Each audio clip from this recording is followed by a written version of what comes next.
Now, it appears some building owners might be letting their properties to just about anyone in order to make up for income lost during the COVID-19 pandemic. And those living in the buildings have no say. Some angry residents in Durham Square Apartments in Salt River, Cape Town, are seeking legal advice now to stop a funeral parlour from operating in one section of the building that they are living in. The City of Cape Town has now issued a fine against Dove's Funeral Parlour for running a business without obtaining a permit. eNCA's Nobesuthu Hejana has the story. There are 139 residential units in Durham Square Apartments.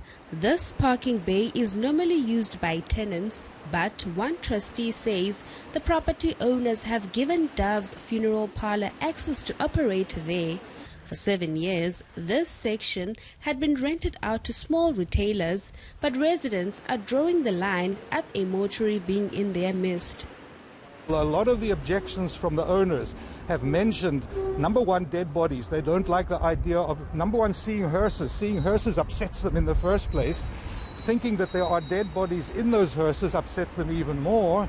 And third of all, they mention a lot of the time, they mention the worry about COVID and what effect that might have. The fact that COVID might get into the building.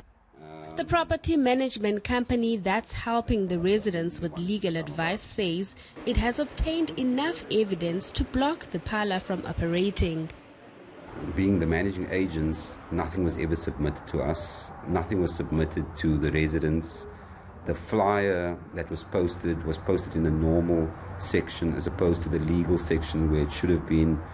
The ad itself was exceptionally vague.